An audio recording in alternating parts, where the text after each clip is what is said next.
Buddhāvataṃsaka Sutra. Book 21. 10 Practices. Video 1. Then the enlightening being foremost of virtues, imbued with the Buddha's power, entered into absorption in the skillful meditation of enlightening beings. When he had entered this absorption, there appeared before him Buddhas from beyond as many lands as atoms and 10,000 Buddha lands from each direction, and all were named foremost of virtues. They said to the enlightening being foremost of virtues, "Very good it is, O child of Buddha, that you are able to enter this concentration in skillful meditation. Good man, it is the collective empowerment of the Buddhas of the same name, as many as atoms and 10,000 Buddha lands from each of the 10 directions, and also the power of the past vows and the spiritual force of Vairocana Buddha, as well as the power of the virtues of the enlightening beings, that enables you to enter this concentration and expound the teaching, for the sake of increasing in enlightened knowledge, deep entry into the realm of reality, comprehension of the realms of sentient beings, non-obstruction in what is entered into, non-hindrance in the realm of activity, attainment of infinite skill in means, embracing of the essence of all knowledge, conscious realization of all truths, knowledge of all faculties, and ability to uphold and explain all the teachings. In other words, it is for initiating 10 kinds of practice of enlightening beings. Good man, you should receive the spiritual power of the Buddhas to expound this teaching. Then the Buddhas bestowed on the enlightening being foremost of virtues unobstructed knowledge, unattached knowledge, uninterrupted knowledge, teacherless knowledge, knowledge without folly, unvarying knowledge, unerring knowledge, immeasurable knowledge, invincible knowledge, unflagging knowledge, and knowledge that cannot be taken away. Why? Because the power of this concentration is naturally thus. Then the Buddhas each extended their right hands and patted the enlightening being foremost of virtues on the head, whereupon he rose from concentration and addressed the enlightening beings, saying, "O Buddha children, the practice of enlightening beings is inconceivable, equal to the space of the cosmos." Why? Because enlightening beings cultivate practice in emulation of the Buddhas of past, present, and future. Buddha children, great enlightening beings have 10 kinds of practices, which are expounded by the Buddhas of past, present, and future. What are the 10? 1. The practice of giving joy. 2. Beneficial practice. 3. The practice of non-opposition. 4. The practice of indomitability. 5. The practice of non-confusion. 6. The practice of good manifestation. 7. The practice of non-attachment. 8. The practice of that which is difficult to attain. 9. The practice of good teachings. 10. The practice of truth. What is the great enlightening being's practice of giving joy?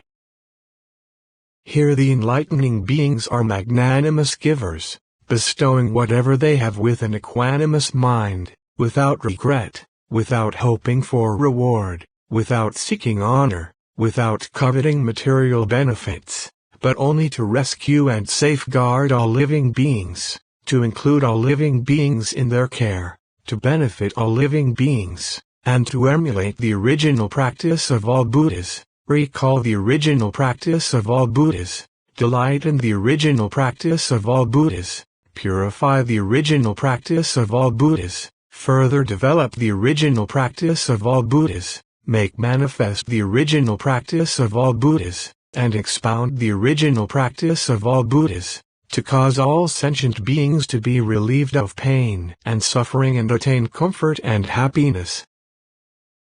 When great enlightening beings cultivate this practice, they cause all living beings joy and delight. In any place there is poverty and want, they go there by the power of will to be born noble and wealthy, so that even if every single moment countless beings come to the enlightening beings and say, "O benevolent one, we are poor and in need, without sustenance, hungry and weak, worn out and miserable, on the brink of death. Please pity us and give us your flesh to cat so that we may live," the enlightening beings would immediately give it to them, to gladden and satisfy them. Even should countless hundreds of thousands of beings come begging this way, the enlightening beings would not shrink back, but would rather increase even more in kindness and compassion. Indeed, because sentient beings all come seeking, the enlightening beings, seeing them, would become more joyful, and think, "I have gained a fine boon. These beings are my field of blessings, they are my good friends and benefactors, without my asking them, they come to cause me to enter into the Buddha's teaching." I should now cultivate learning in this way, not controverting the wishes of sentient beings. They also form this thought, "May all the good that I have done, do, and will do, cause me in the future, in all worlds, among all beings, to receive an immense body, so as to satisfy all starving beings with the flesh of this body, and may I not die so long as even a single tiny creature is still not filled, and may the flesh I cut off be inexhaustible. By this virtue may I attain unexcelled complete perfect enlightenment, and experience great nirvana. And may those who eat my flesh also attain perfect enlightenment, attain impartial knowledge, fulfill all Buddha teachings, extensively perform Buddha work until entering extinction without remainder. If the heart of even one sentient being is unfulfilled, I will not attain unexcelled perfect enlightenment. Thus do enlightening beings benefit the living, yet without any concept of self or any concept of sentient beings, or any concept of existence, or any concept of life, without various concepts, no concept of personality, no concept of person, no concept of human being, no concept of doer or receiver. They only observe the infinity of the realm of reality and the realm of sentient beings, their emptiness, absence of existence, signlessness, insubstantiality, indeterminacy, non-dependence, and non-creation. When they perform this contemplation, they do not see themselves, they do not see anything given, they do not see a receiver, they do not see a field of blessings. They do not see a deed, they do not see any reward, they do not see any result, they do not see a great result, they do not see a small result. Then the enlightening beings observe that all the bodies taken on by living beings in the past, future, and present eventually perish. Then they form this thought, "How remarkable it is how foolish and ignorant sentient beings are. Within birth and death they receive countless bodies, which are perishable and transient, soon returning to decay and extinction, having already passed away, now passing away, and yet to pass away. They still cannot use the destructible body to seek the indestructible body." I should learn all that the Buddhas learned, to realize omniscience, know all truths, and explain to sentient beings the indestructible nature of reality, which is equal in past, present, and future, and which accords with utmost tranquility and serenity, to cause them to permanently attain peace and happiness. This is called the great enlightening being's first practice, of giving joy.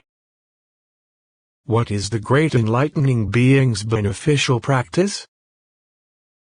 Here enlightening beings maintain pure self-control, and their minds have no attachment to color or form, sound, fragrance, flavor, or feeling. Also they preach this to sentient beings. They do not seek power, social status, wealth, appearance, or dominions. They have no attachment to anything, but just firmly uphold pure conduct, thinking, as I maintain pure discipline, I shall surely get rid of all bondage, the torment of craving, oppression, slander, and disturbance, and will attain the impartial truth praised by the Buddhas. When enlightening beings maintain pure discipline in this way, even if countless devils should come to them in a single day, each bringing countless goddesses all well versed in the arts of pleasure, beautiful and offering, with various amusing things, in order to disturb the enlightening being's attention on the way, the enlightening beings think, these desires are hindrances to the way and obstruct an excelled enlightenment. Therefore they do not conceive even a single thought of lust. Their minds are as pure as Buddha. The only exception is in terms of expedient means to teach and transform sentient beings, yet they still do not relinquish the determination for omniscience. Enlightening beings do not afflict a single sentient being in pursuit of their own desires. They would rather die themselves than to do anything which would afflict a single being. After enlightening beings have gotten to see the Buddha, they never arouse a single thought of desire, much less act upon desire. At this point, enlightening beings think, all sentient beings, throughout the long night of ignorance, think of desires, pursue desires, and are attached to desires. Their minds are set in their ways, and they are addicted to desires, whirling along with them, not having any freedom. I should cause these devils and these goddesses, and all sentient beings, to abide by the unexcelled precepts. Once they abide in pure discipline, their minds will never turn back from the direction of universal knowledge, and eventually they will attain unexcelled complete perfect enlightenment, and finally enter complete extinction with no remainder. Why? This is the work we ought to do. We should follow the Buddhas in cultivating this learning, and having done so, divorce all bad actions and get rid of the ignorance of the idea of self, enter all Buddha teachings by means of knowledge, and explain them to sentient beings, to rid them of delusion, all the while knowing, however, that there is no delusion apart from sentient beings, and there are no sentient beings apart from delusion, that there are no sentient beings within delusion and no delusion within sentient beings, and also that it is not that delusion is sentient beings or that sentient beings are a delusion. Delusion is not something inside or outside, and sentient beings are something inside or outside. They know all things are unreal, suddenly arising and suddenly perishing, having no solidity or stability, like dreams, like reflections, like phantoms, like illusions, fooling the ignorant. Those who understand in this way will be able to comprehend all actions, to master birth and death as well as nirvana, to realize enlightenment, to save themselves and cause others to gain salvation, to liberate themselves and enable others to gain liberation, to conquer themselves and cause others to be tamed, to become tranquil themselves and enable others to become tranquil, to be secure themselves and enable others to be secure, to be free from defilement themselves and cause others to be free from defilement, to be pure themselves and cause others to be pure, to be dispassionate themselves and cause others to be dispassionate, to be happy themselves and cause others to be happy. Here enlightening beings also form this thought, I should follow all the enlightened ones, detach from all worldly actions, fulfill all qualities of Buddhahood, abide in supreme equanimity, be impartial toward all beings, clearly understand the objective realm, get rid of all error, cut off all conceptualizations, abandon all attachments, and skillfully engineer emancipation, to ever abide mentally in unexcelled, inexplicable, independent, immutable, measureless, boundless, inexhaustible, formless, most profound wisdom. This is called the Great Enlightening Being's second practice of beneficial action. What is the Great Enlightening Being's practice of non-opposition? Here enlightening beings always practice tolerance and forbearance, being humble and respectful, not harming self, others, or both. Not stealing or causing others to steal, not being attached to themselves, to others, or to both. Not seeking fame or profit. They only think, I should always expound the teaching to sentient beings, to cause them to divorce all evils, to cut off greed, anger, folly, pride, hypocrisy, stinginess, jealousy, obsequiousness, and dishonesty, and cause them to always abide peacefully in forbearance and harmony. When enlightening beings achieve this forbearance, even if countless beings should come to them and each being should produce countless mouths and utter countless words, unpleasant words, unwholesome words, displeasing words, undesirable words, words which are not those of the benevolent or the virtuous, words which are not those of wisdom, words which are not in accord with sagacity, words which sages do not approach, detestable words, and unbearable words, even if they abuse and revile the enlightening beings with such speech, and, furthermore, if they all had countless hands, bearing countless cudgels, with which they attacked and injured the enlightening beings, without relenting, for immeasurable eons, should enlightening beings encounter such torture, their hair standing on end, their life about to end, they form this thought, if my mind is disturbed by this suffering,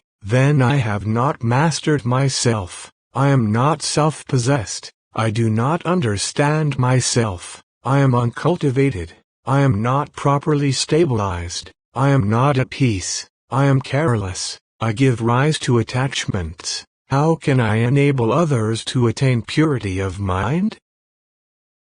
Then the enlightening beings also think, since beginningless time I have dwelt in birth and death and experienced its pains and vexations, and thus reflecting, they redouble their efforts, purify their minds, and attain joy.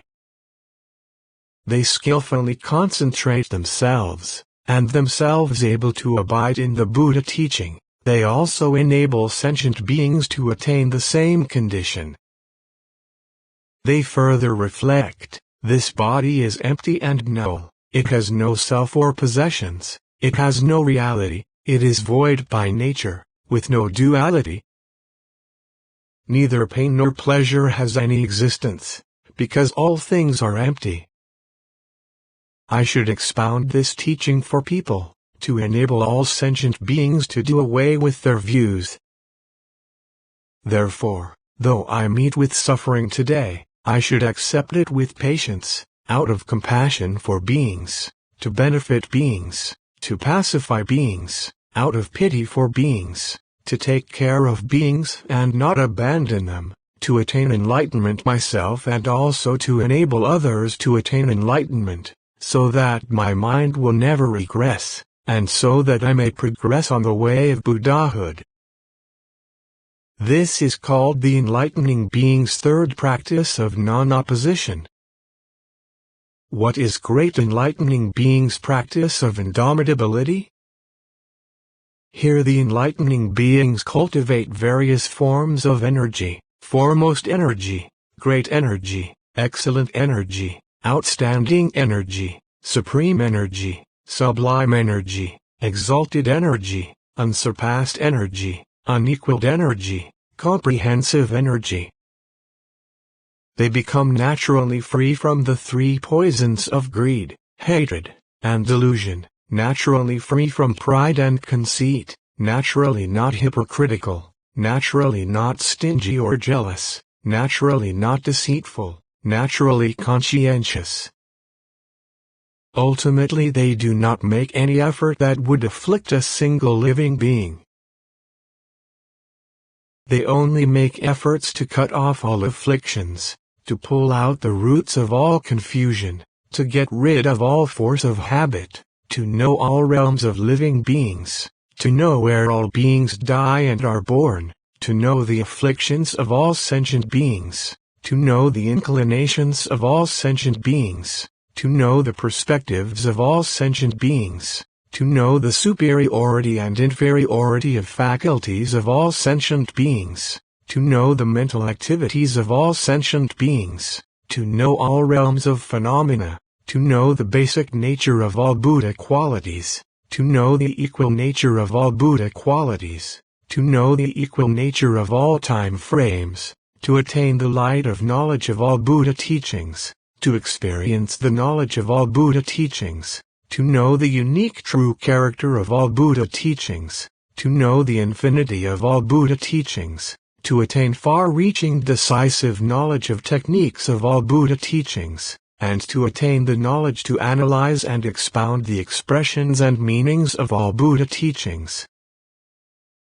Once enlightening beings have perfected these practices of energetic effort, if someone should say to them, "Can you pass countless eons enduring the pains of uninterrupted hell for the sake of each and every being in countless worlds, cause those beings to each meet countless Buddhas in the world, and through seeing Buddhas attain felicity and finally enter extinction without remainder, after which you yourself attain unexcelled complete perfect enlightenment?"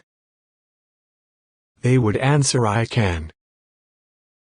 Then again, if someone should say, "There are countless oceans, you should drain them drop by drop with a hair tip. There are countless worlds, you should shatter them to atoms, and count each and every drop of the oceans and atoms of the worlds, and for that number of eons endure incessant suffering for the sake of living beings." The enlightening beings would not have a moment of regret or resentment on hearing such words. They would only be more joyful, feeling profoundly happy and fortunate that they had attained such a great benefit that they could by their power enable sentient beings to be forever liberated from suffering. Enlightening beings, by these means which they employ, enable all beings in all worlds to eventually reach ultimate release without remainder. This is called the enlightening being's practice of indomitability. What is great enlightening being's practice of non-confusion? Here enlightening beings perfect right mindfulness, their minds free from distraction and disturbance, firm and imperturbable, consummately pure, immeasurably vast, without any delusion or confusion.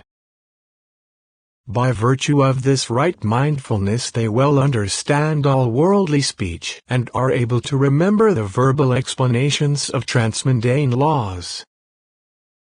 That is to say, they can remember the explanations of material and immaterial phenomena.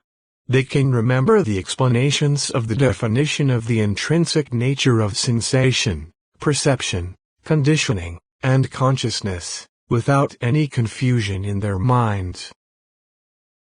In the world they die in one place and are born in another without confusion in their minds. They enter the womb and leave the womb without confusion in their minds. They arouse the will for enlightenment without confusion in their minds. They attend teachers without confusion in their minds. They earnestly practice Buddha's teachings without confusion in their minds. They notice the doings of demons without confusion in their minds. They divorce demonic activity without confusion in their minds. They cultivate enlightening practice for countless eons without confusion in their minds. The enlightening beings, having developed this immeasurable right mindfulness, spend countless eons listening to truthful teachings from enlightened and enlightening guides, profound teachings relating to emptiness, vast teachings relating to activity in the relative world, teachings relating to adornment by virtuous qualities, teachings of all kinds of arrays of the qualities of the cosmos, all interrelated, teachings expounding various bodies of words, phrases, and sentences, teachings of the embellishments of enlightening beings, teachings of the supremacy of the spiritual power and radiance of the Buddhas, teachings of the purity of correct seeking of certain understanding, teachings of non-attachment to any world, teachings which define all worlds, teachings of extremely broad scope, teachings of removing the blinders of ignorance and understanding all beings, teachings of what is common and what is not, teachings of the excellence of enlightening knowledge, teachings of the independence of omniscience. Having heard these teachings, enlightening beings keep them constantly in mind for an incalculable period of time. Why? When great enlightening beings cultivate practices over countless eons, they never afflict a single sentient being, which would cause loss of right mindfulness. They do not ruin the right teaching, and do not cut off roots of goodness. Their minds are always expanding knowledge. Furthermore, these enlightening beings cannot be confused or disturbed by any kind of sound, loud sounds, coarse and garbled sounds, terrifying sounds, pleasing sounds, displeasing sounds, ear-shattering sounds, sense-debilitating sounds. When the enlightened hear such countless good or bad sounds, even though the sounds fill countless worlds, they are never disturbed or distracted for a moment. That is to say, their right mindfulness is undisturbed, their state is undisturbed, their concentration is undisturbed, their entry into emptiness is undisturbed, their practice of enlightening acts is undisturbed. Their determination for enlightenment is undisturbed, their recollection of the Buddhas is undisturbed, their contemplation of truth is undisturbed, their knowledge to civilize sentient beings is undisturbed, their knowledge to purify sentient beings is undisturbed, their certain understanding of the meaning of profundity is undisturbed. Because they do no evil, they have no obstruction of evil habits. Because they do not produce afflictions, they have no obstruction by afflictions. Because they do not slight the teaching, they have no barrier to the teaching. Because they do not slander and repudiate the truth, they have no obstruction by retribution. Even if the aforementioned sounds should each fill countless worlds ceaselessly for countless eons, each able to devastate the faculties, bodies and minds of sentient beings, they still could not damage the minds of these enlightening beings. Enlightening beings enter concentration, abide in the teaching of the sage, and meditate on and investigate all sounds, becoming thoroughly familiar with the characteristics of origin, existence, and disappearance of all sounds, and come to know the nature of the origin, existence, and disappearance of all sounds. Having heard them, they do not give rise to covetousness or aversion, and don't lose mindfulness. They apprehend their characteristics precisely without being influenced by or attached to them. They know all sounds have no existence and are in reality ungraspable, that they have no creator and no origin, that they are equal to nirvana and have no differentiations. Thus do enlightening beings perfect tranquil, peaceful physical, verbal, and mental action, never regressing, till they reach omniscience. They skillfully enter all manner of meditative concentrations and know that all concentrations are of the same one essence. They comprehend that all things have no bounds and attain true knowledge of all things. They attain profound concentration detached from all sounds. They attain countless kinds of concentration. they increasingly develop a boundlessly vast mind of great compassion. At this point, enlightening beings attain countless concentrations in a single instant, and, hearing such sounds, are not disturbed. They gradually increase and broaden their concentration. They form this thought: I should get all beings to abide peacefully in unsurpassed pure mindfulness, so they may attain non-regression on the way to omniscience, and ultimately attain to nirvana without remainder. This is called the enlightening being's fifth practice, leaving confusion behind. What is the great enlightening being's practice of good manifestation? Here the enlightening beings are pure in thought, word, and deed. They abide in non-acquisition, and demonstrate non-acquisitive thought, word, and deed. They know that physical, verbal, and mental actions have no absolute existence. Because they are free from falsehood, they are free from bondage. What they demonstrate is without inherent nature and depends on nothing. They abide in mental accord with reality. They know the intrinsic nature of infinite minds. They know the inherent nature of all things is ungraspable, formless, exceedingly profound and difficult to penetrate. They abide in the absolute state, true thusness, the essence of things. They appear in life by way of experience, yet have no retribution toward actions. Unborn and undying, they abide in the dispassionate, tranquil nature of the realm of nirvana. They abide in the nature of true reality, absence of inherent reality or own being. They are beyond the power of speech to fully describe. They transcend all worlds and do not depend on anything. They enter into the truth that is free from discrimination, bondage, and attachment.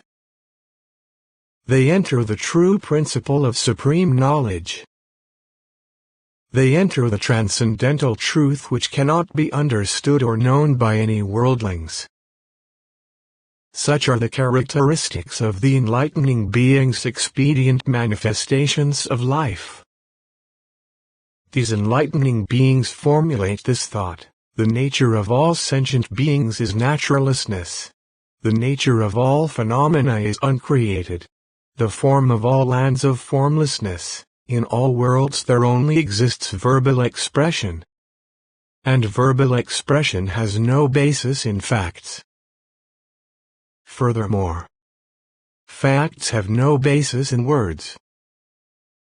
Thus do enlightening beings understand that all things are void, and all worlds are silent. All the Buddha teachings add nothing. The Buddha teachings are no different from the phenomena of the world, and the phenomena of the world are no different from the Buddha teachings. The Buddha teachings and worldly phenomena are neither mixed up nor differentiated. Knowing that the nature of elements is equal, entering everywhere into the triple world, never giving up the determination for great enlightenment, never retreating from the will to transform sentient beings, ever expanding and increasing the heart of great compassion, they are a reliance for all living beings. Then enlightening beings also form this thought: if I do not develop and mature sentient beings, who will? If I do not pacify and civilize sentient beings, who will? If I do not teach and renew sentient beings, who will? If I do not awaken sentient beings, who will? If I do not purify sentient beings, who will? This is my duty, my task. They also form this thought: if I alone understand this profound teaching, then only will attain liberation in unexcelled complete perfect enlightenment. While all sentient beings, being blind, will enter perilous paths, bound by afflictions, like people seriously ill constantly suffering pains. In the prison of craving and attachment, they are unable to get out by themselves. They will not leave the realms of hells, hungry ghosts, animals, or the netherworld. They cannot extinguish suffering or abandon evil deeds. Forever in the darkness of ignorance, they do not see reality. Revolving in birth and death, they have no means of emancipation. Living in the 8 difficult situations, encrusted by all sorts of defilements, all manner of afflictions cover their minds. Deluded by false views, they do not travel the right path.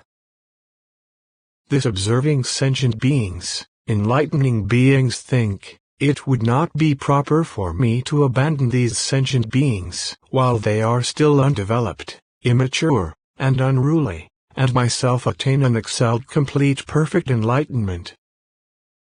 I should first transform these sentient beings, practicing enlightening deeds for unspeakably many eons, first developing the undeveloped, and taming the unruly. When these enlightening beings abide by this practice, if gods, demons, ascetics, priests, or inhabitants of any worlds, cherubim, titans, etc. should get to see them, or sojourn with them for a while, and honor and respect them, serve them and give them offerings, or even hear of them, once having crossed their minds these deeds will not be in vain. They shall surely attain perfect enlightenment. This is called the Great Enlightening Being's 6th practice, the practice of good manifestation. Continue to video 2.